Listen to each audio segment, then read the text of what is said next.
रानी जी क्या बना रही हो? मंत्रा, आज तो बहुत देर से आई। क्या रास्ते में कोई शायरी मिल गई? जी क्या बताऊं, ये आज तो धात्री ने ऐसी खबर सुनाई जिसे सुनकर मेरे पैरों तले से जमीन ही निकल गई। जरा हमें भी सुना। वो ऐसी कौन सी बात सुना गई? ऐसी क्या बात सुना गई, समझो हमारी तुम्हारी शामती आ गई। अरे कमबख्त, तेरी जलजाए ज़बान कहीं कुछ नशा तो नहीं खा गई? मैंने तो कोई नशा वशा नहीं खाया, मगर लगता है आपके सारे नशे हरण होने वाले हैं। मंत्रा, आज तो विचित्र वार्तालाप कर रही है, मानो अपनी मौत का संकल्प कर रही है। जो बात है जल्दी बयान कर और मुझे ज्यादा परेशान न कर। रानी जी, आज महाराज ने एक आम सा दरबार बुलाया और अपनी मंशा यूं जाहिर की कि वो रामचंद्र जी को रघुवंश का युवराज बनाना चाहते हैं और उनके सिर पे ताज पहनाना चाहते हैं। उनके बस कहने की ही देर थी कि सभी वजीरों मशीरों ने भी उनकी हाँ में हाँ मिला दी और हर एक ने यही सलाह दी कि रामचंद्र जी को ही राजा बनाओ और उसका हक उसे दिलाओ।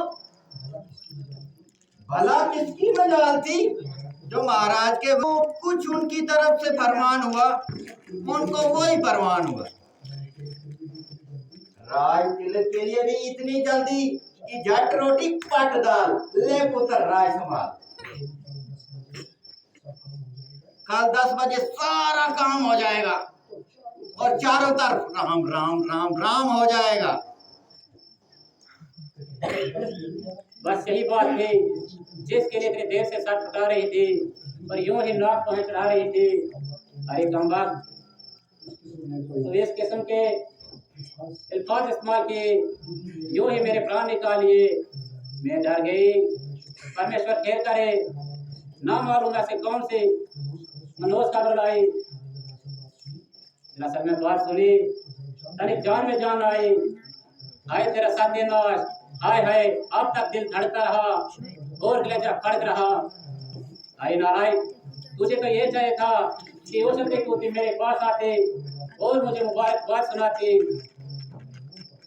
और अपना मुंह मांगा इनाम पाती, बल्कि ऐसे मनोज शक्ल बनाई और ऐसी जुबान चलाई कि अब तक मेरी अक्ल ठिकाने न आई।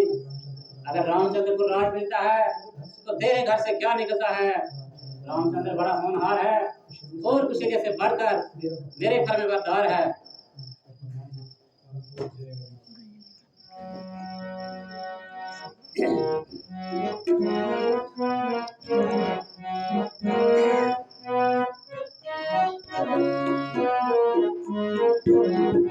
कल को हो जाए मालूम आज की रात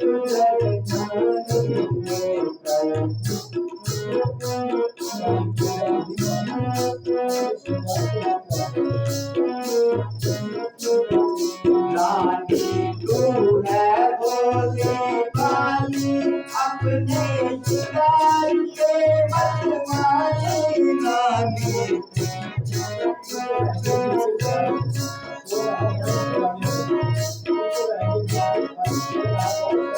तो रह गई बिल्कुल खाली बोले बात आगे मर के घर को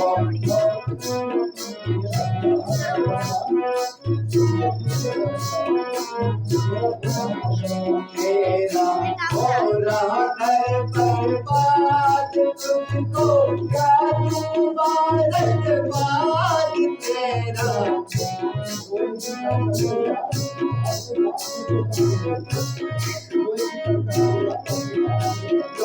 बेटी कर कर तू याद मुझको खाक अब समझा ले कल को हो जाए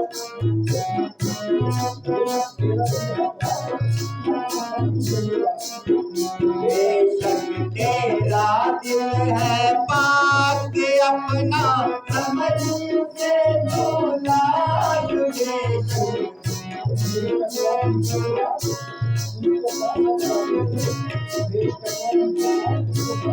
मेरी कलवाती जो नाम तुझको पास आने से कल को हो जाएगा मालूम आज की रात लग जाने से।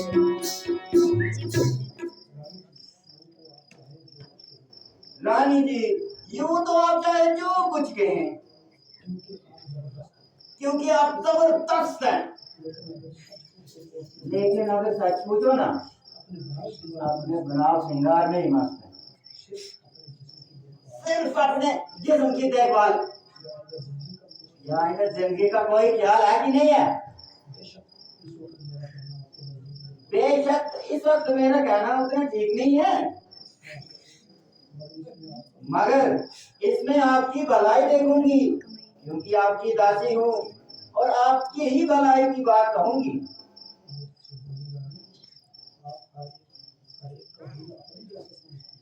ओ भोली रानी, आप हर एक का दिल अपना जैसा क्यों समझती हो और इसलिए तुम रामचंद्र को अपना फरमानदार मानती हो।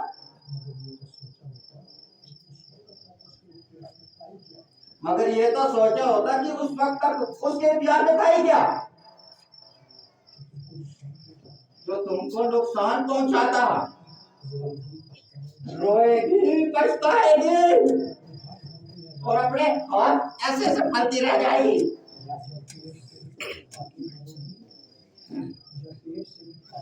जब पेट से भी फाके मारोगी ना उस वक्त मुझे याद करोगी फिर।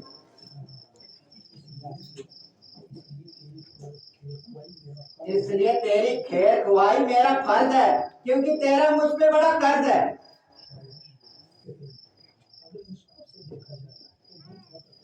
यदि न्याय से देखा जाए तो मंत्रा का कहना सब प्रकार से ठीक है और सच्चे जान निसार है।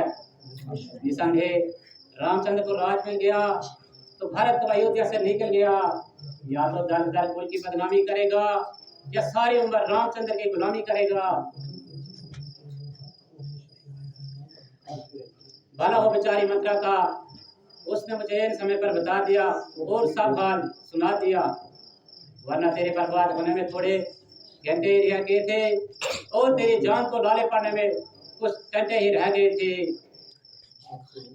अब तो कदापि किसी के दाम में ना होगी, चाहे इधर की दुनिया उधर हो, राज्य भारत को दिलाऊंगी। मगर एक मुश्किल है, महाराज को कैसे समझाऊंगी और क्या बहाना बनाकर उन्हें मनाऊंगी। मंत्रा से पूछती हूँ, यही कुछ यत्न बताएगी और मेरा काम बनाएगी।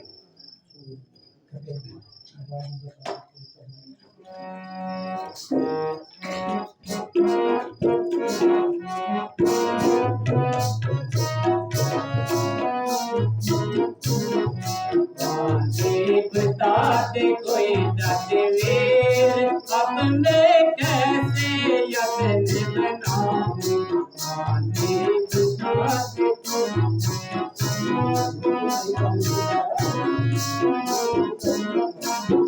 मुझे कौन है तमिल कुल ख्याल बेशक हो जाती थे माल।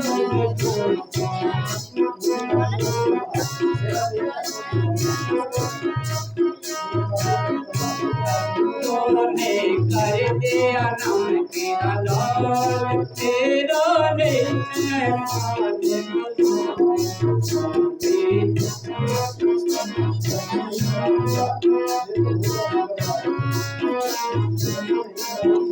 गाय तूने गिराते याद में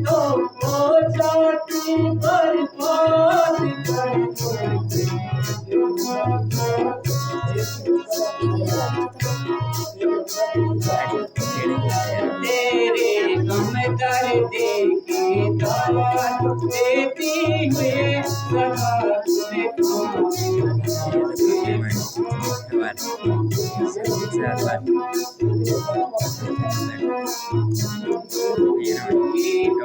तेरे हुए प्यारी होके खबर वक्त पर सारी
रानी जी, मेरी मौजूदगी में आपको फिक्री क्या है?